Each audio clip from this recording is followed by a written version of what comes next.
Hello বন্ধুরা, আসসালামু আলাইকুম। আশা করি সবাই ভালো আছেন।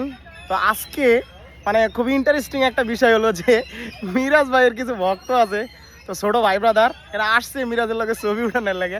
তা আমার অনেকটা ভালো লাগলো, কারণ এই দিনটার জন্য আমরা অনেক অপেক্ষা করছি যে কবে আমাদের এরকম একটা দিন আসবে।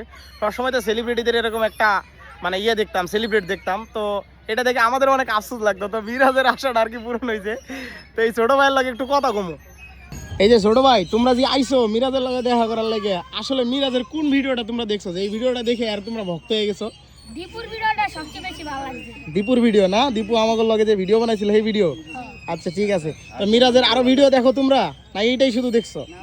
আরো অনেক ভিডিও দেখছি। না মিরাজের অভিনয় ভালো লাগে না? আচ্ছা ঠিক আছে, মিরাজের লাগে সবসময় দোয়া করবা। এবং মিরাজ আসলে একটা প্রকৃত ভালো মানুষ, আমি যতটুকু, কারণ আমি তো ওর সাথে অনেক দিন ধরে চলি। তো মিরাজ অনেক ভালো একটা ছেলে এবং ও সবসময় এরকম মানুষের মেসেজ পৌঁছানোর মতো ভিডিও করে। তো তোমরা এদেরকে যেরকম ভালোবাসছো এরকম সবসময় ভালোবাসবা, ঠিক আছে? সবাই বলো ইনশাল্লাহ। ঠিক আছে। কি কমো ভাই, দুঃখের কথা, দীর্ঘ 9 মাস যুদ্ধের পর এই দেশটা স্বাধীন হয়েছে। এটা হলো আমার সোনার বাংলাদেশ। বড় লোকদের এসি এয়ার কন্ডিশন চালানোর কারণে বলে লোডশেডিং হয় না। লোডশেডিং হয় কিসের কারণে জানেন? আমাদের মতো মধ্যবিত্ত কিছু গরিবের অটোরিকশা চার্জ দেওয়ার কারণে।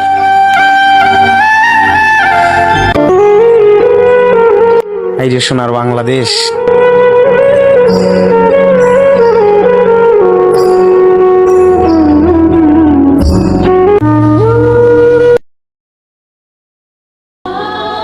বন্ধু, তোরে নিয়ে ক্যাপশন লেখার মতো কিছু নাই রে।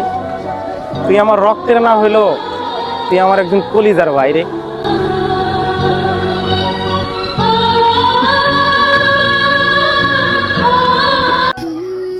প্রবাসীদের কষ্ট কেউ বুঝে না রে ভাই। এই প্রবাসে কেউ আসতেও পারে না খুব সহজে, আর প্রবাসে আইসা ইনকাম সোর্স পাওয়ার পর খুব সহজে কেউ যাইতেও পারে না।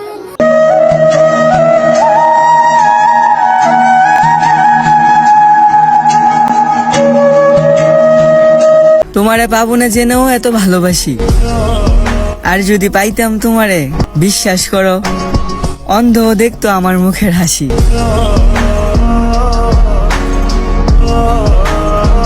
দেন দেন দেন দেন দেন ভিডিও করছে উলু কোন ভাই পুরাই নাইস, কোন পুরাই কষা ছবিটা দেখেন, চেহারা দিয়েছেন।